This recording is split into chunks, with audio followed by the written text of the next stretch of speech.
Hello friends, तर तुम्हा सर्वांचं स्वागत आहे आपल्या यूट्यूब चॅनलमध्ये. तर बघा, मी इथे तुम्हाला ब्लाऊज पीस जे तुमच्याकडे रिकामे पडलेले असतील त्याच्याने मी तुम्हाला इथे एकदम छानसं असं ते काहीतरी बनवायचं शिकवणार आहे. तर तुम्ही नक्की बघा. तर इथे बघा, आपण लांबी इथे 22 इंच घेतलेली आहे आणि रुंदी पण आपण इथे 22 इंच घेतलेली आहे. आणि मी याला असं डबल फोल्ड करून घेत आहे. 4 घडी करायची जेणेकरून आपलं हे कापड जाड होईल.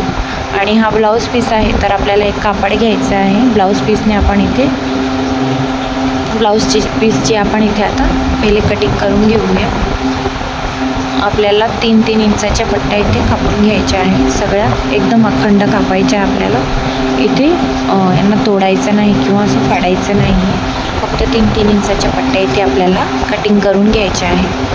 तर एकदम छान आणि मॅजिक व्हिडिओ होणार आहे. तर तुम्ही या व्हिडिओमध्ये राहा आणि स्किप नका करू, पूर्ण व्हिडिओ बघा. घरच्या घरी बसल्या तुम्ही खूप छान पद्धतीने असं काहीतरी बनवू शकता. तर बघा, आणि खूप उपयुक्त पडणार आहे तुम्हाला. तर 3-3 इंचाच्या सगळ्या पट्ट्या आपल्याला इथे कटिंग करून घ्यायच्या आहेत. खूप मोठ्या जास्तीत जास्त पट्ट्या आपल्याला इथे कटिंग करून घ्यायच्या आहे. तर बघा, अशा पद्धतीने मी इथे खूप साऱ्या पट्ट्या इथे कटिंग करून घेतलेल्या आहे, तुम्ही इथे बघू शकता. आणि आपल्याकडे जे जीन्सचं कापड किंवा जीन्स वगैरे पॅन्ट वगैरे रिकामी पडली असेल त्याला घेऊन घ्यायचं आहे आपल्याला. आणि याची लांबी 22-22 इंच घेऊन घ्यायची आहे, लांबी रुंदी. आणि याला आपल्याला 4 फोल्ड करायचे जेणेकरून हे जाड होईल आणि पातळ वाटणार नाही आणि उपयोगात बी येईल. तर बघा, इथे आपल्याला अशा फ्रिल बनवून घ्यायच्या आहे. खूप साऱ्या फ्रिल बनवायच्या आहे आपल्याला इथे. तर तुम्ही इथे बघू शकता किती छान पद्धतीने मी इथे फ्रिल्स बनवत आहे. खूप साऱ्या आपल्याला इथे फ्रिल्स बनवायच्या आहेत. अशा पट्ट्या तुम्ही जर का तुम्हाला डायरेक्ट फ्रिल बनवता येत नसेल तर तुम्ही आधी अशा पट्ट्या म्हणजे शिलाई मारून घ्यायची आहे, त्यानंतर तुम्हाला इथे फ्रिल बनवायचे आहे. तर बघू शकता किती छान पद्धतीने मी इथे फ्रिल्स बनवत आहे. तुम्हाला 1-1 इंचाच्या फ्रिल्स घ्यायच्या आहे. एकावर एक करत आपल्याला इथे फ्रिल्स बनवून घ्यायचे आहे.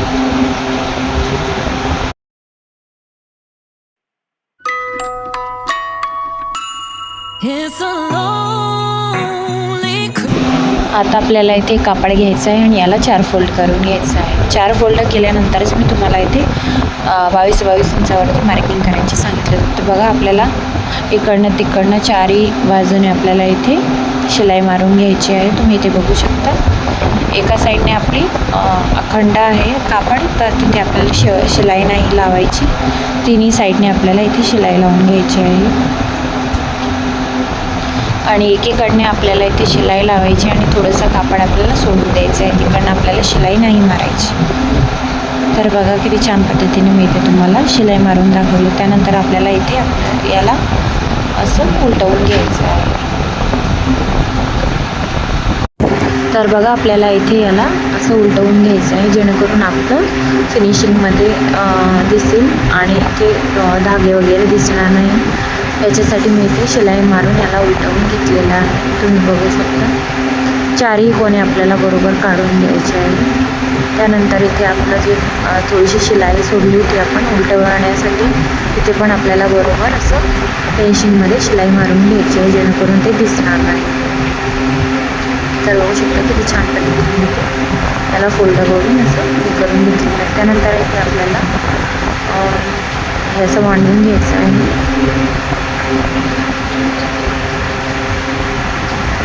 आपल्याला इथे याच्यावरती शिलाई मारून घ्यायची आहे. कडेकडे 4ही बाजूने आपल्याला इथे कडेकडेने शिलाई मारून घ्यायची आहे.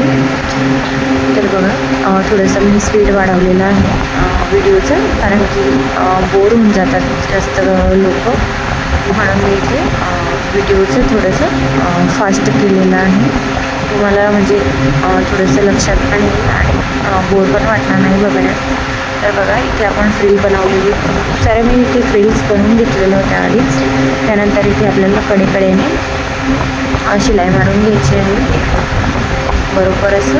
आणि याच्यावरती आपल्याला डबल शिलाई मारायची. जिथे आपली शिलाई संपते तिथे आपल्याला डबल शिलाई मारून घ्यायची जेणेकरून ते पक्क होईल आणि कधी निघणार नाही आणि फाटणार नाही. तर बघा, याच्यावरती पण आपल्याला फिनिशिंग बरोबर असं फ्रिल ठेवायचे आणि असे शिलाई मारून घ्यायची आहे. कडेकडेने चारही बाजूने आपल्याला इथे कडेकडेने अशी फिरवायची आहे फ्रिलची लेस आणि याला असं आपल्याला कडेकडेने शिलाई मारून घ्यायची आहे. तुम्ही छान पद्धतीने मी तुम्हाला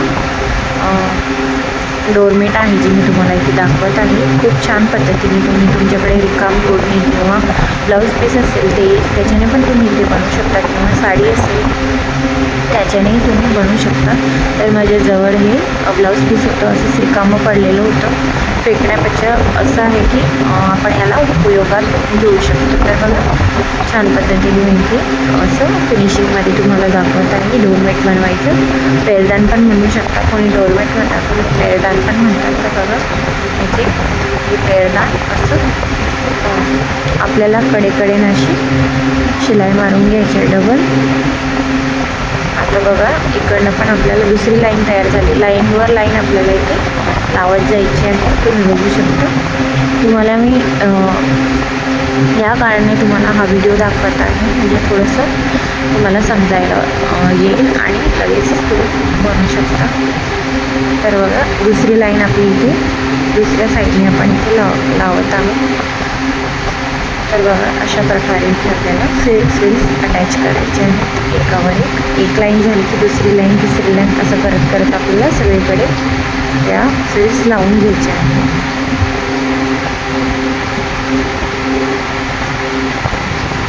तर बघू शकता ही आता आपली तिसरी लाईन होणार आहे. तर अशा प्रकारे मी पूर्ण याच्यात असं करत करत सगळ्या फ्रिल्स लावत आहे. एक व्हिडिओ अजून आहे माझं या चॅनलवरती मी टाकलेलं होतं. अशाच प्रकारे मी तुम्हाला तिथे दाखवलेलं आहे की रिकाम्या कपड्यापासून आपण इथे अशाच प्रकारे मी साडीने बनवलेलं होतं. हे ब्लाऊज पीसने बनवत आहे. तर बघा किती छान पद्धतीने मी तुम्हाला फ्रिलवाला डोरमेट बनवायचं दाखवत आहे आणि एकदम छान फिनिशिंगमध्ये तयार होतो. कुठेच काही वाटत नाही की घरच्या घरी आपण शिवलेलं आहे. फिनिशिंग पण एकदम छान येते आणि दिसायला पण एकदम सुंदर दिसतो हा पैरदान.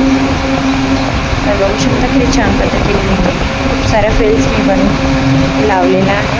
एकावर एक लाईन संपली की दुसरी लाईन, तिसरी लाईन, चौथी लाईन, पाचवी लाईन असं करत करत आपल्या सगळ्या फ्रिल्स अटॅच करून घ्यायच्या आहे कडेकडेने. तर बघा किती छान पद्धतीने मी इथे लावून घेत आहे.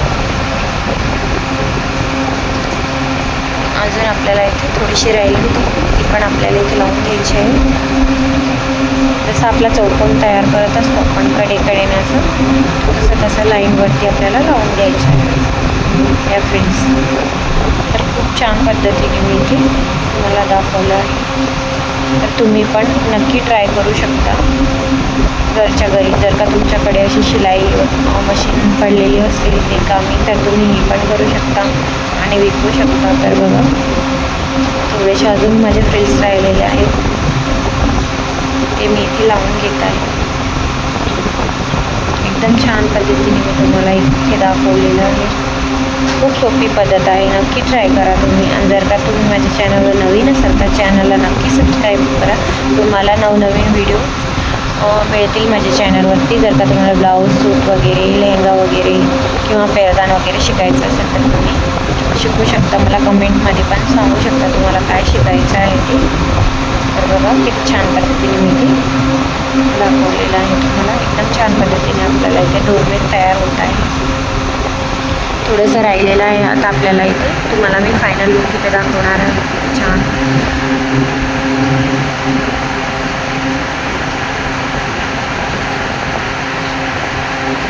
तर बघा आता होतच आहे आपलं. थोडंसंच राहिलं आहे. पूर्ण फायनल लुक इथे तुम्हाला दाखवणार आहे तयार झाल्यावर. तर खूप छान आहे आणि एकदम टाकाऊपासून टिकाऊ आहे. तर तुम्ही नक्की ट्राय करा. कपडे इथे फेकण्यापेक्षा कचऱ्यात फेकण्यापेक्षा तुम्ही इथे असं काहीतरी ऑर्गनायझर किंवा तुमच्या उपयोगात पडणार आहे जसं काहीतरी बनवू शकता तुम्ही. माझ्या व्हिडिओवरती खूप सारे चॅनलवरती खूप सारे व्हिडिओज पडलेले आहेत तर तुम्ही ते बघून बनवू शकता.